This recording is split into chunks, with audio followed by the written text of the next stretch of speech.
Bentornati cari ascoltatori di Letteratura Italiana per Stranieri.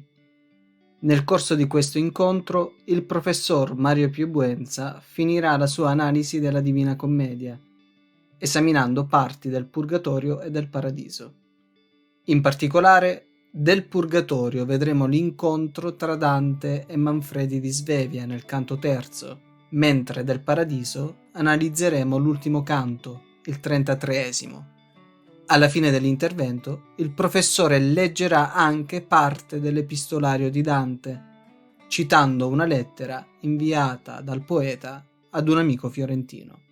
La struttura di questo episodio sarà la stessa degli incontri precedenti su Dante. Il professore leggerà un passo dal testo originale e lo commenterà parafrasandolo, cioè praticamente lo tradurrà in un italiano più comprensibile per noi oggi, concludendo poi con delle considerazioni personali. Vi ricordiamo la possibilità di attivare i sottotitoli in italiano e in altre lingue per facilitare la comprensione. Alla fine dell'episodio avrete l'opportunità di testare le vostre conoscenze e la vostra comprensione con domande a risposta multipla. Infine, nella descrizione troverete un PDF della puntata con trascrizione e glossario, esercizi con flashcard interattive e i link alle opere citate. Se non sapete come usare tutte queste e altre risorse e funzionalità, in descrizione trovate anche alcuni video di supporto e tutorial. Per aprire la descrizione è sufficiente cliccare una volta con il tasto sinistro del mouse sul testo posizionato nello spazio sotto al video, così come vi sto mostrando ora.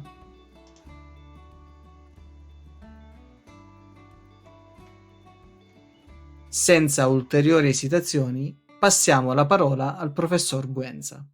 Quinto incontro. Purgatorio, paradiso, epistolario. Prima di parlare del purgatorio, è bene sottolineare il desiderio e l'ansia di lasciarsi alle spalle, nonostante la stanchezza, quel mondo tenebroso ed uscire finalmente a rivedere le stelle. Testo. Lo Duca e io, per quel cammino ascoso, intrammo a ritornar nel chiaro mondo e senza cura aver d'alcun riposo, salimmo su, il primo e io secondo, tanto che io vidi delle cose belle che porta il ciel per un pertugio tondo, e quindi uscimmo a rivedere le stelle. Commento. La mia guida ed io ci inoltrammo per quel cammino nascosto per ritornare nel mondo luminoso e senza curarci di riposare un po'. Salimmo verso l'alto, lui davanti e io dietro, fino a quando io vidi alcune stelle attraverso un volo rotondo. E qui uscimmo a rivedere le stelle. Nel purgatorio le passioni sono come smorzate, non hanno la violenta drammaticità dell'inverno. Domina uno stato di malinconia determinato da ricordi ormai lontani dalla terra e dall'attesa ansiosa della beatitudine eterna. Prima del purgatorio vi è l'antipurgatorio, costituito da due balze. In esse si trovano 4 schiere d'anime, i negligenti a pentirsi, morti scomunicati, i negligenti a pentirsi fino alla fine della vita, gli spiriti morti violentemente, i principi negligenti a pentirsi. Il purgatorio è diviso in 7 cornici. Nella prima vi sono i superbi, nella seconda gli invidiosi, nelle altre 5 gli iraconti, gli accidiosi, gli avari e prodighi, i golosi, i lussuriosi. Poi si giunge al paradiso terrestre. Nell'introduzione o proemio della seconda cantica si percepisce la gioia di aver lasciato alle spalle l'inverno, mar sì crudele, e si invocano le muse, divinità dell'arte del mondo classico, ma sante perché sono l'anticipazione di realtà che si realizzeranno col cristianesimo. Nel proemio del paradiso va più in alto. Si rivolge alla guida e al capo delle muse, Apollo, dio della poesia e del sole, figura di Gesù Cristo, verbo e luce increata. Il paradiso è la cantica della luce, del canto armonioso, degli spiriti eletti e della progressiva conquista di Dio. Nell'introduzione dell'inverno non vi sono invocazioni alle divinità del mondo classico, ma vi è solo l'esperienza del mare della selva selvaggia aspra e forte che nel pensiero rinnova la paura.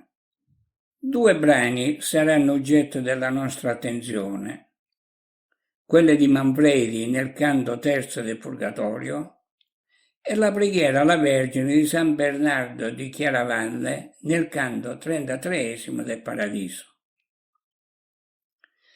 Prima del Purgatorio vi è l'Antipurgatorio e i 2 poeti vedono una schiera di anime che avanzano lentamente. Testo. Come le pecorelle escono del chiuso a una, a 2, a 3 e l'altre stanno timidette atterrando l'occhio e il muso. E ciò che fa la prima l'altre fanno, addossandosi a lei se ella s'arresta, semplice e quete, e lo in perché non sanno. Sì v'Iddio muovere e venir la testa di quella mandra fortunata lotta, pudica in faccia e nell'andare onesta. Commento.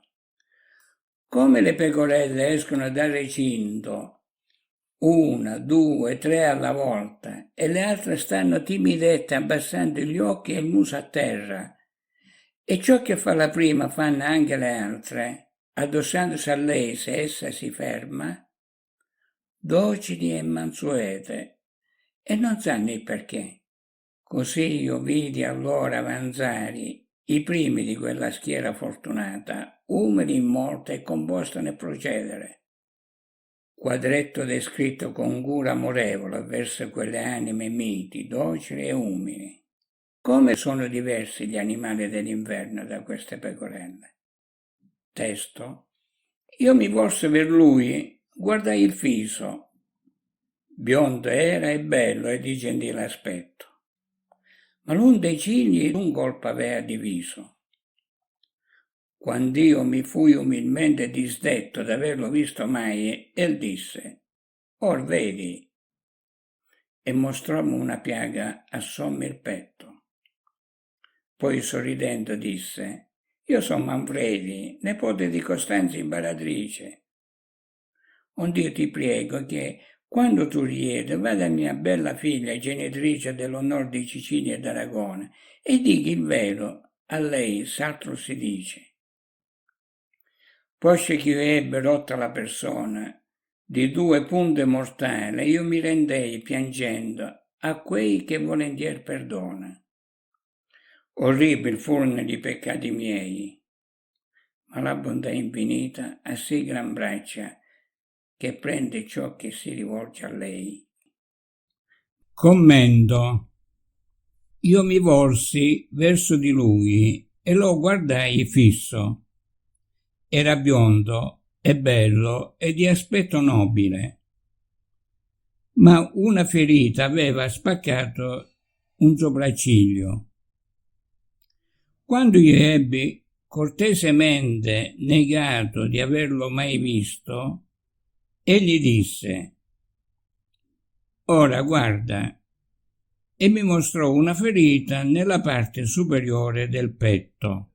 Poi disse sorridendo: io sono Manfredi, nipote dell'imperatrice Costanza, per cui ti prego, quando ritornerai sulla terra, di andare a trovare la mia bella figlia, madre dei re di Sicilia e di Aragona, e di dirle la verità se si dice altro di me.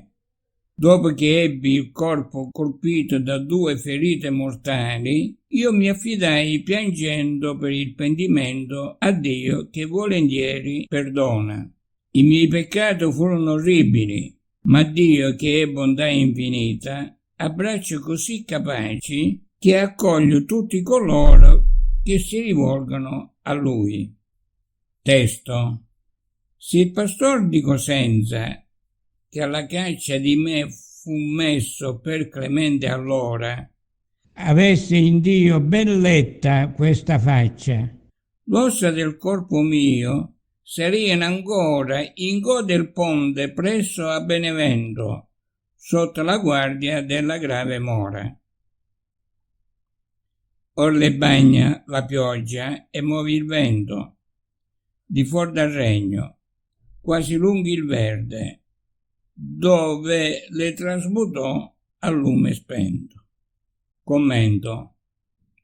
Se il vescovo di Cosenza, che in quel tempo fu spinto da Papa Clemente a perseguitarmi, avesse ben considerato questo aspetto di Dio, le ossa del mio corpo sarebbero ancora all'estremità del ponte presso Benevento, sotto la custodia del pesante mucchio di pietre.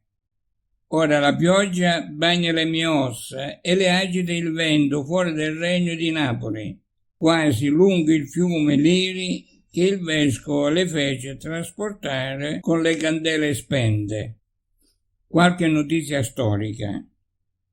Manfredi, figlio naturale di Federico II e di Bianca Lancia di Monferrato, nacque nel 1232. Fu poi riconosciuto legittimo dal padre. Morto il fratellastro imperatore Corrado IV, assunse la reggenza del figlio Corradino e si fece incoronare a Palermo re di Napoli e di Sicilia. Papa Urbano IV invitava Carlo d'Angiò a prendere la corona dell'Italia meridionale. Lo scontro inevitabile avvenne a Benevento nel 1266. Manfredi venne sconfitto e perse la vita. Egli ha fondato la città di Manfredonia e la sua presenza è documentata, oltre che in altre zone dell'Italia meridionale, nel castello di Monte Sant'Angelo. Ora passiamo all'ultimo canto della Divina Commedia, il 33esimo, che si apre con la preghiera alla Vergine da parte di San Bernardo di Chiaravalle, che prega con gli altri beati e Beatrice affinché interceda che Dante possa elevarsi alla visione beatifica di Dio. Testo.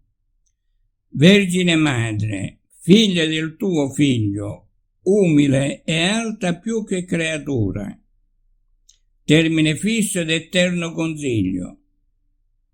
Tu sei colei che l'umana natura nobilitasti sì, che il suo fattore non disdegnò di farsi sua fattura. Nel ventre tuo si riaccese l'amore, per luoghi caldo nell'eterna pace, così è germinato questo fiore. Qui sei a noi meridiana face di caritate, e giuso in tra i mortali sei di speranza fontana vivace. Commento. Vergine e madre, figlia del tuo Figlio, la più umile e la più nobile delle creature, punto di riferimento costante del piano di Dio. tu sei colei che nobilitaste a tal punto la natura umana che il tuo creatore non disprezzò di farsi tua creatura. Nel tuo grembo si riaccese l'amore tra Dio e l'uomo. Per il suo caldo è sbocciato il fiore del paradiso. Qui sei per noi fiaccola di carità, che risplende come il sole a mezzogiorno, e sulla terra, tra gli uomini, sei fontana inesauribile di speranza. Testo. Donna, sei tanto grande e tanto vari che qual vuol grazia e a te non ricorre, sua desianza vuol volar senza ali. La tua benignità non pur soccorre a chi domanda, ma molte fiate liberamente al dimandar precorre. In te misericordia, in te pietate, in te magnificenza, in te s'aduna quantunque in creatura e di bondate. Or questi che dall'infima lacuna dell'universo invinqui ha vedute le vite spiritali ad una, supplica a te per grazia di virtute tanto che possa con gli occhi levarsi più alto verso l'ultima salute. Commento.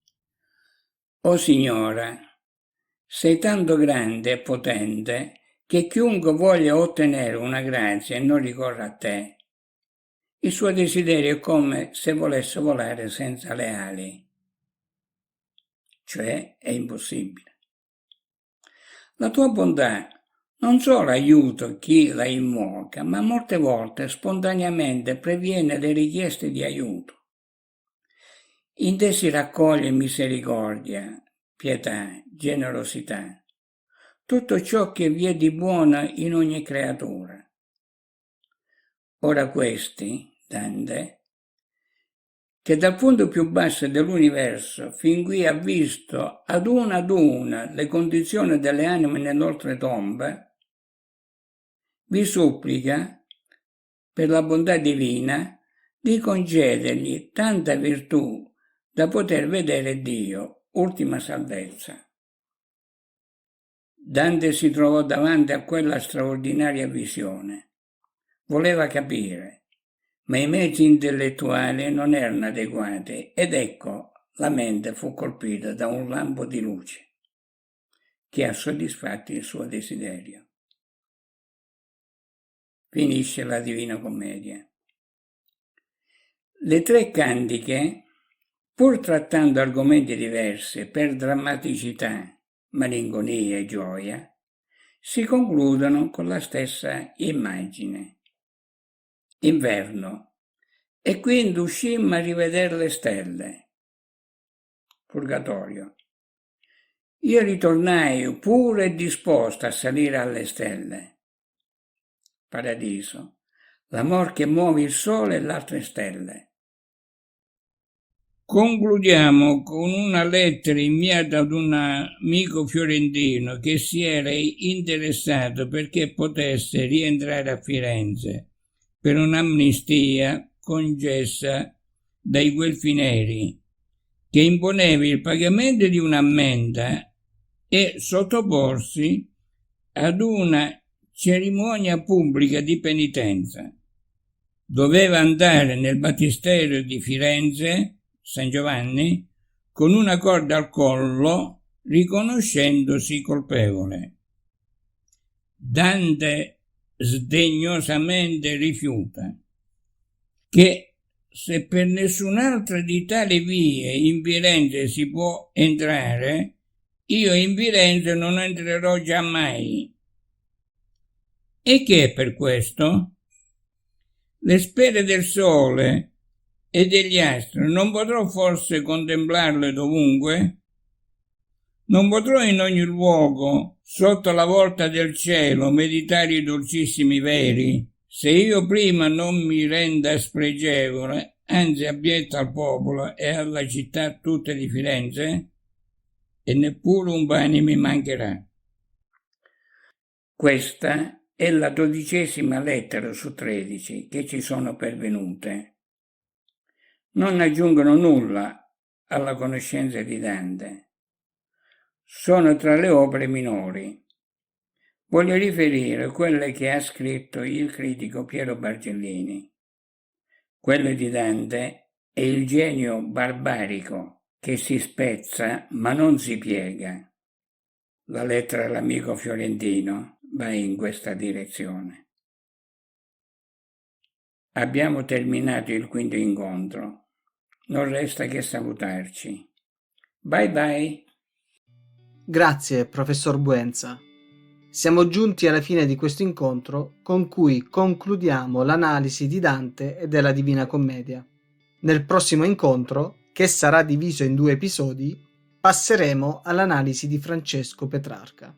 Intanto però vi invitiamo a soffermarvi per alcune domande a risposta multipla, il cui timer, vi ricordiamo, è adesso di 15 secondi, dopo i quali potrete visualizzare la risposta giusta.